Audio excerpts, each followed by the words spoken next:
حضرت ابراہیم علیہ السلام، آپ کا ذکر قرآن شریف میں 86 جگہ آیا ہے۔ حضرت ابراہیم علیہ السلام بہت ہی بڑے نبی گزرے ہیں۔ دنیا میں جب بت پرستی کا زور ہو گیا، لوگ بتوں کو بناتے اور خود ان کی پوجا کرتے۔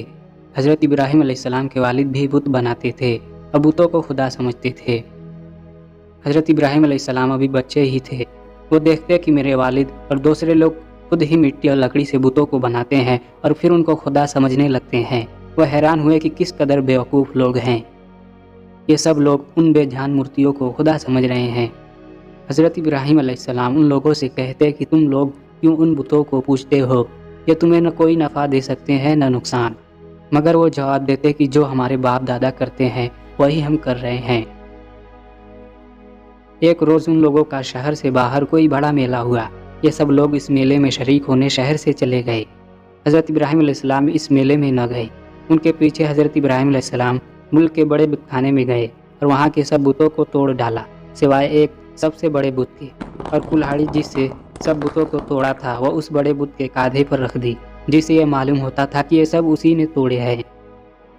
لوگ جب واپس آئے انہوں نے بتوں کی یہ درگت دیکھی کہ کسی کا سر نہیں ہے تو کسی کا پیر نہیں، تو بہت غصہ ہوئے کہ یہ حرکت کس نے کی ہے۔ سب نے شبہ حضرت ابراہیم علیہ السلام پر کیا کہ وہی بتوں کو برا کہتے تھے اور میلے بھی نہیں گئے تھے۔ آخر ان کو بلا کر پوچھا کہ یہ بت کس نے توڑے ہیں۔ حضرت ابراہیم علیہ السلام نے جواب دیا کہ مجھ سے پوچھنے کے بجائے اپنے خداؤں سے کیوں نہیں پوچھتے جن کی تم عبادت کرتے ہو کہ ان کو کس نے توڑا ہے، وہ خود بتا دیں گے۔ ان لوگوں نے جواب دیا کہ آپ کو معلوم ہے کہ یہ بول نہیں سکتے۔ حضرت ابراہیم علیہ السلام نے کہا کہ پھر تم ایسے بیکار خداؤں کی پوجا کیوں کرتے ہو؟ حضرت ابراہیم علیہ السلام نے پھر کہا کہ دیکھو کلہاڑی بڑے بت کے کاندھے پر رکھی ہے، یہ کام اسی کا معلوم ہوتا ہے، اس سے پوچھو۔ یہ لوگ بہت ناراض ہوئے اور ان کے باپ آزر سے شکایت کی کہ تمہارا بیٹا ایسی حرکت کر رہا ہے، اس کو سمجھا لو ورنہ اچھا نہ ہوگا۔ حضرت ابراہیم علیہ السلام نے اپنے باپ کو بھی سمجھایا اور بت پرستی سے منع کیا اور عرض کیا، اے باپ، میں ڈرتا ہوں کہ تم پر خدا کا کوئی عذاب نازل نہ ہو۔ اس پر ان کے باپ بہت سخت ناراض ہوئے اور کہا کہ آئندہ تو نے مجھ سے کوئی ایسی بات کہی تو میں تجھے سنسار کر دوں گا، اور کہا کہ تو میرے پاس سے ہمیشہ کے لیے چلا جا۔ آپ نے باپ کو سلام کیا اور کہا کہ میں چلا جاتا ہوں، لیکن تمہارے لیے مغفرت کی دعا کرتا رہوں گا۔ پھر کیا ہوا؟ وہاں کے بادشاہ نمرود کو، جو بہت ظالم اور بت پرست تھا، ان سب باتوں کا پتہ چلا کہ آزر کا بیٹا ابراہیم لوگوں کو بتوں کی پوجا کرنے سے منع کرتا ہے اور ایک خدا کی دعوت دیتا ہے، تو اس نے ان کو اپنے دربار میں بلایا اور آپ سے جھگڑنے لگا۔ حضرت ابراہیم علیہ السلام نے فرمایا کہ میرا خدا تو وہی ہے جو مارتا بھی ہے اور جلاتا بھی ہے۔ نمرود نے کہا میں بھی مار سکتا ہوں اور جلا سکتا ہوں۔ چنانچہ اس نے ایک قیدی کو جس کو سزائے موت کا حکم ہو چکا آزاد کر دیا اور ایک بے گناہ کو پکڑ کر قتل کرا دیا اور کہا کہ اب بتاؤ کہ میرے اور تمہارے خدا کے درمیان کیا فرق ہے؟ حضرت ابراہیم علیہ السلام نے کہا کہ میرا رب ہر روز سورج مشرق سے نکالتا ہے، تم اسے مغرب سے نکال دو۔ اس پر نمرود کوئی جواب نہ دے سکا اور حکم دیا کہ ابراہیم علیہ السلام کو زندہ جلا دیا جائے۔ چنانچہ بہت سی لکڑی اکٹھی کی گئی اور ان میں آگ لگائی گئی۔ جب آگ بہت بھڑک اٹھی اور اس کے شعلے آسمان کی خبر لانے لگے تو حضرت ابراہیم علیہ السلام کو اس میں پھینک دیا گیا، مگر وہ آگ خدا کے حکم سے ٹھنڈی ہو گئی اور آپ کو آگ سے کوئی تکلیف نہیں پہنچی۔ اس طرح جو لوگ اللہ تعالیٰ کے کہنے پر چلتے ہیں، اللہ پاک ان کو ہر تکلیف سے بچا لیتے ہیں اور ان کے لیے آسانیاں ہی آسانیاں ہو جاتی ہے، اور جو لوگ اللہ تعالیٰ کا کہنا نہیں مانتے ان کے لیے اس دنیا میں مشکل ہی مشکل ہوتی ہے اور مرنے کے بعد تو ہمیشہ جہنم میں رہیں گے۔ حضرت ابراہیم علیہ السلام اللہ کے حکم سے حضرت ہاجرہ اور اپنے بچے حضرت اسماعیل علیہ السلام کو جو بھی پیدا ہوئے تھے ایک ایسی جگہ چھوڑائے جہاں دور دور تک آبادی نہ تھی اور نہ پانی تھا اور نہ کوئی درخت تھا۔ حضرت ہاجرہ نے حضرت اسماعیل علیہ السلام کو ایک پتھر کے سائے میں لٹا دیا اور خود پانی کی تلاش میں ادھر ادھر دوڑی، لیکن پانی نہ ملا۔ خدا کی قدرت سے جہاں حضرت اسماعیل علیہ السلام ایڑیاں رگڑ رہے تھے وہاں پانی کا چشمہ پھوٹ نکلا جو آج تک زمزم کے نام سے مشہور ہے، اور حضرت ہاجرہ جہاں دوڑی تھی اسے صفا مروہ کہتے ہیں، جہاں جا کر حاجی اسی طرح دوڑتے ہیں۔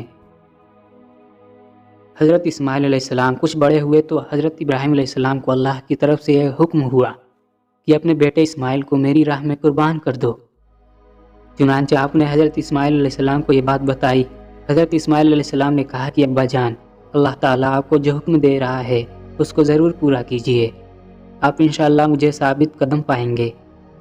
چنانچہ حضرت ابراہیم علیہ السلام اپنے بیٹے اسماعیل علیہ السلام کو ذبح کرنے کے لیے لے کر چلے اور جنگل میں لے جا کر ان کو الٹا لٹایا اور اپنی آنکھوں پر پٹی باندھ لی کہ کہیں بیٹے کی محبت اللہ کے حکم پورا کرنے سے نہ روکے، اور گلے پر چھری چلا دی۔ اسی وقت آواز آئی کہ اے ابراہیم، تو نے ہمارے حکم کو سچا کر دکھایا۔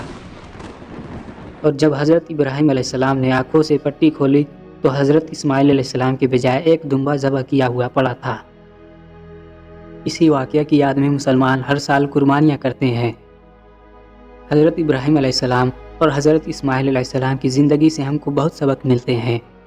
حضرت ابراہیم علیہ السلام نے ہم کو سکھایا کہ اللہ کی رضا کے لیے ماں باپ کو چھوڑا جا سکتا ہے، اپنے ملک اور برادری کو خیر بات کہا جا سکتا ہے، اپنے بچے اور بیوی کو جنگل میں بے سر و سامان چھوڑ کر ان سے بھی پیٹ پھیری جا سکتی ہے۔ اللہ تعالیٰ اگر کسی مسلمان کا امتحان لیتے ہیں اور اس میں وہ کامیاب ہو جاتا ہے تو اللہ تعالیٰ اس کو پھر اور زیادہ نعمتیں دیتے ہیں۔ جب حضرت اسماعیل علیہ السلام جوان ہوئے تو حضرت ابراہیم علیہ السلام اور حضرت اسماعیل علیہ السلام نے مل کر خانہ کعبہ کو دوبارہ تعمیر کرنا شروع کیا۔ اور جب حضرت ابراہیم علیہ السلام نے اللہ تعالیٰ سے دعا کی کہ اے میرے رب، اس شہر کو لوگوں کے لیے امن کی جگہ بنا دے، مجھے اور میری اولاد کو بتوں کی پوجا سے بچائے رکھ۔ اے ہمارے رب، میں نے اپنی اولاد کو میدان میں جہاں کھیتی نہیں ہوتی تیری عزت والے گھر کی خاطر آباد کیا ہے، تاکہ اے میرے رب یہ نماز پڑھے تو لوگوں کے دلوں کو ایسا کر دے کہ ان کی طرف جھکے رہیں اور ان کو میوے دے کہ تیرا شکر ادا کرے۔ اے پروردگار، جو بات ہم چھپاتے ہیں اور ظاہر کرتے ہیں تو ان سب کو جانتا ہے، اور خدا سے زمین و آسمان میں کوئی چیز چھپی ہوئی نہیں ہے۔ اور میرے رب، تو مجھ کو توفیق دے کہ میں تیری نماز پڑھتا رہوں اور میری اولاد بھی نماز پڑھتی رہے۔ اے میرے رب، میری دعا قبول فرما۔ اے میرے رب، حساب و کتاب یعنی قیامت کے دن مجھ کو اور میرے ماں باپ کو اور مومنوں کو بخش دے۔ یہ وہی خانہ کعبہ ہے جہاں ساری دنیا سے لاکھوں مسلمان ہر سال حج کرنے آتے ہیں، اور جس کی طرف منہ کر کے ہم سب مسلمان 5 وقت کی نمازیں ادا کرتے ہیں۔